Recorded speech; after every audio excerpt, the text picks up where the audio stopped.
kung mismong isang Duterte supporter nagsasabing mali ang nagawang EJK, hindi po ba dapat na lamang na maimbestigahan po talaga kung sino yung dapat na managot? Palace reaction lang po on ICI naming Senators Bato de la Rosa and Bongo, among others, as conspirators on the bloody drug war during the Duterte administration. And pwede po ba itong dumaan sa local courts, ang arrest warrant, if Interpol ang magpapatupad? Again, yung una niyong pong tanong Reaction lang po. regarding sa pagsama ng pangalan nila? Yes po. Okay. Kung ito naman ay legal process na nanggagaling po sa ICC, hindi naman po natin ito maaaring pakialaman dahil ang kasong yan ay naisampa noon pa, 2017 at hindi pa po Pangulo, si Pangulo Marcos Jr. So kung dadaan sa proseso, yan naman po ang nais ng pamahalang ito. Ang ginagawa ng pamahalang ito ay dumadaan lahat sa proseso. Ma'am, kung idadaan sa kung hindi na dumaan sa local courts and yung arrest warrant, kasi Interpol po ang magpapatupad. Is it possible? Nagawa na po before. At ang sinunod po ay ang batas na umiiral sa ating bansa at nakipag-coordinate po ang ating pamahalaan sa Interpol. Kaya po naipadala ang dating Pangulong Duterte sa The Hague. Will this result sa isa na namang kaguluhan ng mga supporters once may warrant na at handa ba ang gobyernong ipatupad ang warrant? Kinakailangan po bang magkagulo? Kung ang pagsisilbi po nito, ang sisilbihan ay ang hustisya. Ang pagsisilbi ng hustisya ay hindi naman po dapat na maging daan upang kampihan ang iilan o kakampihan ang ilang mga nasasangkot sa nasabing criminal complaint. At even before, ang kanila mismong kaalyado, walang iba kundi si Mayor Magalong, ang nagsabi mismo na mayroong mali sa execution sa EJK. Si Mayor Magalong na nagsilbing Oversight Committee Head ang umamin na maraming naging patayan na hindi nararapat. At ang ibang nasa listahan ay mga political rivalry, di umano. At ito ay maling-mali. So, kung mismong isang Duterte supporter nagsasabing mali ang nagawang EJK, hindi po ba dapat na lamang na maimbestigahan po talaga kung sino dapat na managot?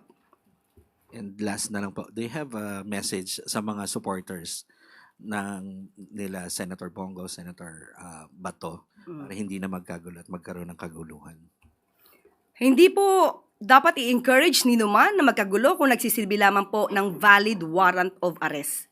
Muli, ang kaso na isinampa, kung meron naman pong batayan, ay dapat lamang po madinggin. Para malaman natin, pareho naman po ito magiging hustisya sa dalawang panig. Hustisya sa mga di umanong naging biktima ng EJK, ng extrajudicial killings, at ito ay magsisilbi ring hustisya para doon sa naaakusahan kung mapapakita niyang wala naman siyang kinalaman at wala siyang kasalanan, maaaring magkaroon ng acquittal sa nasabing kaso. Just a related question from Ivan Mayrina, GMA7.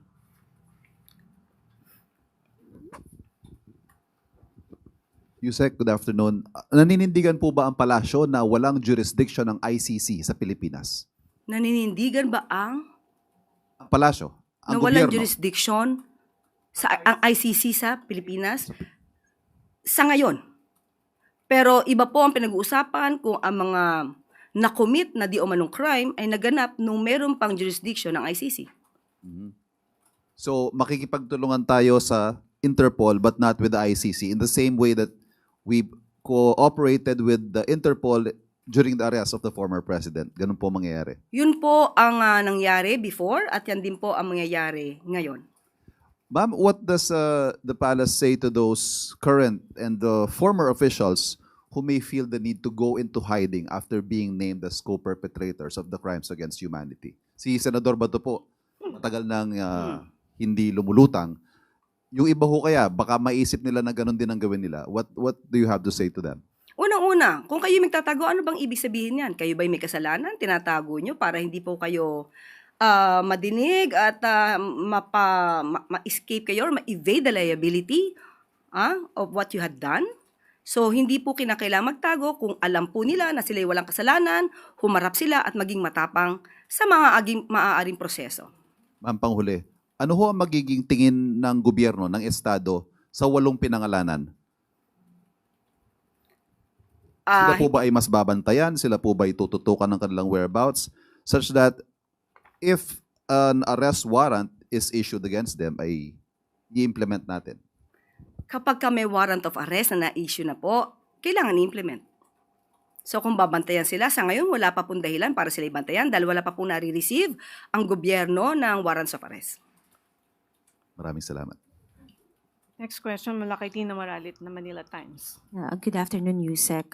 In relation po sa unang napag-usapan, ano po ang reaksyon ng palasyo sa sinabi ng PDP Laban over the weekend that the Marcos admin is quote-unquote enabling such derogation of our sovereignty and attempting to divert attention from the massive corruption scandal kaya naisama sila Senator De La Rosa and Senator Go as co-perpetrators in Duterte's ICC case? Unang-una po, bakit naman sasabihin na nagda-divert na naman ng attention? Hindi ito diversion dahil matagal na po ang kasong ito na nakasampa sa ICC.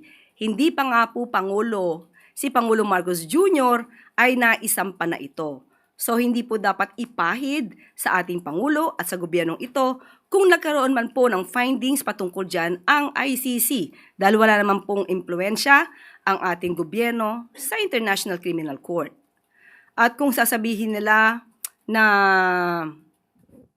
diversion, unang-una, uulitin ko po ulit, mismong si Mayor Magalong ang nagsabing mayroon siyang report patungkol dito at siya mismo ang naggalit sa mga generals habang sila may command conference. So even before, meron ng findings na mali ang ginawa sa EJK. So mas maganda po, bilang kayo'y taga-media, hanapin niyo po kay Mayor Magalong yung nasabi niyang report.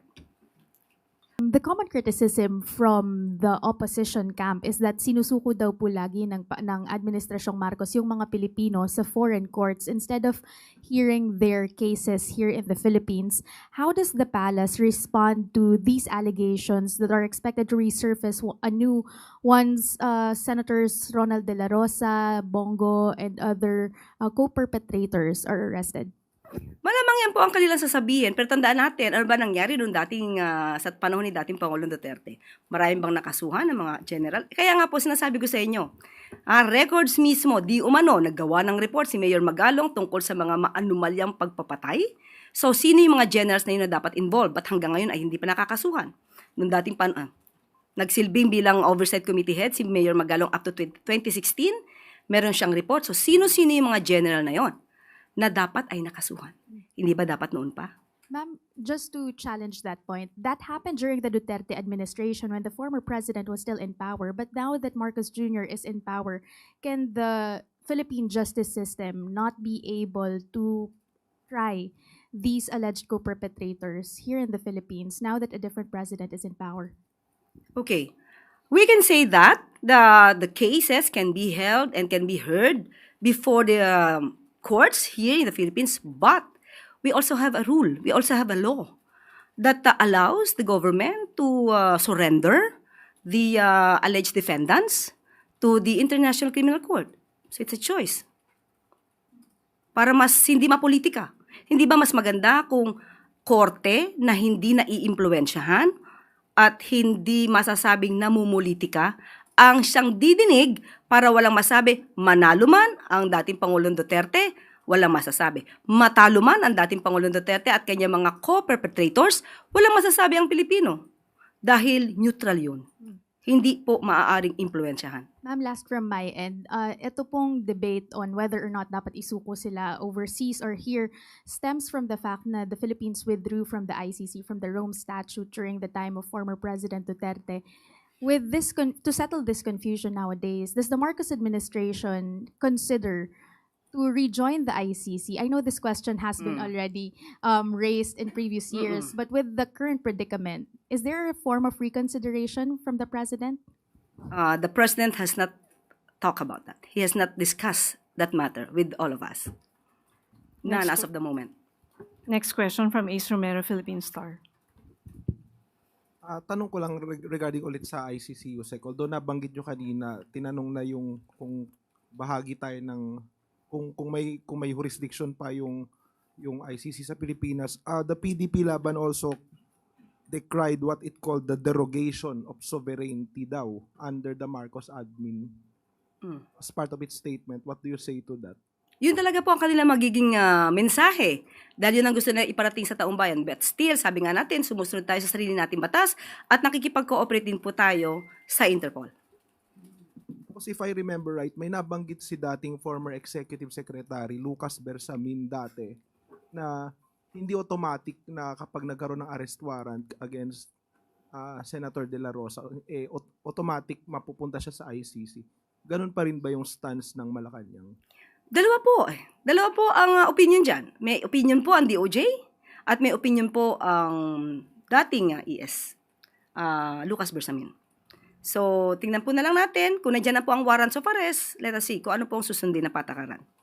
So wala pa pong stance about that. Hindi pa, I mean, hindi necessarily yung dating view ni ES Bersamin, yun na yung view automatic ng palasyo. Yes, hindi yun ang maaaring pananaw ng palasyo.